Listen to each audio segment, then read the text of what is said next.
एक तरफ थी कोलकाता नाइट राइडर्स, एक संतुलित और जीत की भूखी टीम, तो दूसरी तरफ राजस्थान रॉयल्स, जो इस पूरे टूर्नामेंट में सबसे ज्यादा इंटेंट दिखाने वाली टीमों में से एक रही है।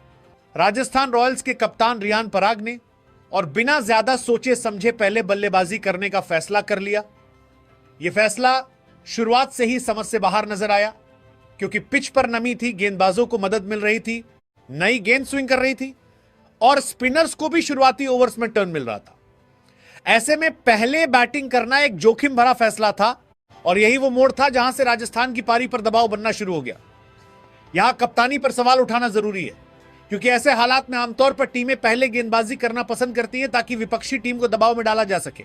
राजस्थान रॉयल्स की ओपनिंग जोड़ी यशस्वी जायसवाल और वैभव सूर्यवंशी, जिन्हें इस सीजन की सबसे खतरनाक ओपनिंग जोड़ियों में गिना जाता है, आज अपने रंग में नजर नहीं आई। आमतौर पर यह जोड़ी पावर प्ले में ही मैच का रुख तय कर देती है, लेकिन आज दोनों बल्लेबाजों ने काफी धीमी शुरुआत की। शुरुआत में उन्होंने हालात को समझने की कोशिश की, गेंद को देखा, समय लिया और फिर धीरे धीरे शॉट्स खेलने शुरू किए। यह रणनीति गलत नहीं थी, लेकिन जिस तरह का इंटेंट इस जोड़ी से उम्मीद की जाती है वो आज कम दिखाई दिया। फिर भी दोनों बल्लेबाजों ने टीम को एक ठोस शुरुआत दी। पहला झटका राजस्थान को 81 रनों पर लगा, जब वैभव सूर्यवंशी 28 गेंदों पर 46 रन बनाकर आउट हो गए। उनकी पारी में 2 छक्के और 6 चौके शामिल थे, लेकिन आज वो अपने सामान्य आक्रामक अंदाज में नजर नहीं आए। उन्होंने संयम दिखाया, लेकिन शायद टीम को उनसे थोड़ी और तेजी की जरूरत थी। दूसरी ओर यशस्वी जायसवाल ने भी 29 गेंदों पर 39 रन बनाए। उनका भी अंदाज आज थोड़ा संभलकर खेलने वाला था, लेकिन उन्होंने अपनी टीम को एक अच्छी नींव जरूर दी। तीसरे नंबर पर आए ध्रुव जुरेल, जिनका इस आईपीएल में प्रदर्शन अब तक अच्छा रहा है, लेकिन आज वो सिर्फ 7 गेंदों पर 5 रन बनाकर आउट हो गए। यहां से राजस्थान की पारी पर दबाव बढ़ने लगा। 3 विकेट गिरने के बाद मिडिल ऑर्डर पर जिम्मेदारी थी कि वो पारी को संभाले, लेकिन यहीं से असली गिरावट शुरू हुई। चौथे नंबर पर आए कप्तान रियान पराग, जिनसे इस सीजन में काफी उम्मीदें थी, लेकिन उनका प्रदर्शन लगातार सवालों के घेरे में रहा है। आज भी वो 14 गेंदों पर सिर्फ 12 रन बनाकर आउट हो गए। जब टीम को उनकी सबसे ज्यादा जरूरत थी, तब वो एक बड़ी पारी खेलने में नाकाम रहे। एक कप्तान के तौर पर यह उनकी जिम्मेदारी थी कि वो टीम को संभालते, एक मजबूत साझेदारी बनाते और पारी को आगे बढ़ाते, लेकिन वो फिर से टीम को बीच रास्ते में छोड़कर चले गए। यहां उनकी आलोचना जरूरी है, क्योंकि लीडरशिप सिर्फ टॉस जीतने तक सीमित नहीं होती, बल्कि मैदान पर प्रदर्शन भी उतना ही अहम होता है। शिमरन हेटमायर, जो अपनी आक्रामक बल्लेबाजी के लिए जाने जाते हैं, आज 18 गेंदों पर 15 रन ही बना सके। उनसे उम्मीद थी कि वो मिडिल ओवर्स में रन गति को बढ़ाएंगे, लेकिन वो भी दबाव में नजर आए और बड़ी पारी खेलने में असफल रहे। इसके बाद फ्रेडा फ्रे भी 7 गेंदों पर 7 रन बनाकर आउट हो गए।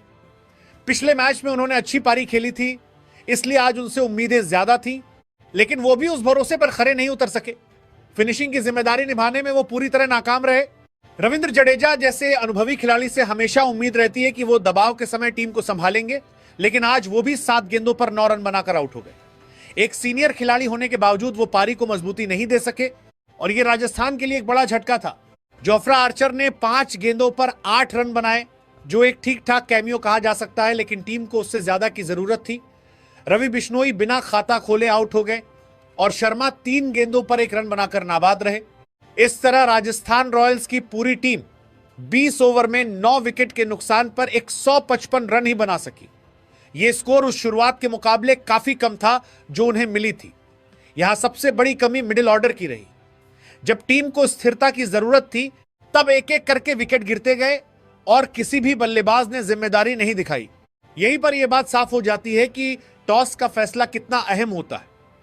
अगर राजस्थान पहले गेंदबाजी करती तो शायद हालात उनके पक्ष में होते और मैच का रुख कुछ और होता। कभी कभी छोटा लक्ष्य भी पहाड़ बन जाता है, जब किस्मत साथ न दे और हालात खिलाफ हो जाएं। और आज कुछ ऐसा ही देखने को मिला, जब 156 रनों के मामूली से लक्ष्य का पीछा करने उतरी। कोलकाता नाइट राइडर्स की टीम ने इसे खुद अपने लिए एक मुश्किल इम्तिहान बना लिया। जहां एक तरफ ये टोटल कागज पर आसान नजर आ रहा था, वहीं दूसरी तरफ मैदान पर हालात बिल्कुल अलग कहानी लिख रहे थे।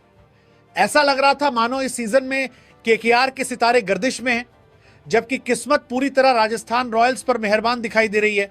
156 रनों के लक्ष्य का पीछा करने उतरी केकेआर की ओपनिंग जोड़ी। टिम सेफर्ट और कप्तान अजिंक्य रहाणे से उम्मीद थी कि वो एक ठोस और आत्मविश्वास भरी शुरुआत देंगे, लेकिन जो हुआ उसने पूरे मैच का रुख शुरुआती पलों में ही बदल दिया। पहली ही गेंद पर टिम सेफर्ट बिना खाता खोले पवेलियन लौट गए। यह सिर्फ एक विकेट नहीं था, बल्कि केकेआर के आत्मविश्वास पर सीधा वार था। पहली गेंद पर विकेट गिरना किसी भी टीम के लिए बड़ा झटका होता है, और यहां भी वही हुआ। टीम अभी संभल भी नहीं पाई थी कि दबाव अचानक कई गुना बढ़ गया। इसके तुरंत बाद कप्तान अजिंक्य रहाणे क्रीज पर आए, जिनसे उम्मीद थी कि वो पारी को संभालेंगे, लेकिन वो भी सिर्फ 2 गेंदों का सामना करके बिना कोई रन बनाए आउट हो गए। ये केकेआर के लिए दोहरा झटका था। कप्तान का इस तरह बिना खाता खोले आउट होना न सिर्फ टीम के लिए बल्कि उनकी लीडरशिप पर भी सवाल खड़े करता है। लेकिन रहाणे जिम्मेदारी को निभाने में पूरी तरह असफल रहे। आज का यह प्रदर्शन उसी का एक और उदाहरण था। 2 विकेट गिरने के बाद केकेआर की टीम एक बार फिर गहरे संकट में फंस चुकी थी। स्कोरबोर्ड पर रन बहुत कम थे, लेकिन दबाव इतना ज्यादा था कि हर बल्लेबाज के कदम भारी नजर आ रहे थे। राजस्थान रॉयल्स के गेंदबाजों ने इस मौके का पूरा फायदा उठाया और मैच पर अपनी पकड़ मजबूत कर ली। ऐसा लग रहा था कि राजस्थान की पूरी टीम इस समय पूरी तरह मैच पर हावी हो चुकी है और जीत के बेहद करीब खड़ी है। तीसरे नंबर पर आए रघुवंशी, जो मिडिल ऑर्डर के बल्लेबाज हैं और जिनसे इस मैच में उम्मीद थी कि वो पारी को स्थिरता देंगे, लेकिन उनका प्रदर्शन भी निराशाजनक रहा। उन्होंने 19 गेंदों पर सिर्फ 10 रन बनाए। यह एक ऐसा समय था जब टीम को एक जिम्मेदार और समझदारी भरी पारी की जरूरत थी, लेकिन रघुवंशी न तो रन गति बढ़ा पाए और न ही स्ट्राइक रोटेट करने में सफल रहे।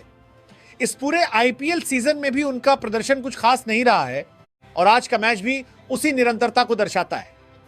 ऐसे मौके पर उनका क्रीज पर टिककर खेलना जरूरी था, लेकिन वो टीम को उस स्थिति से निकालने में पूरी तरह असफल रहे।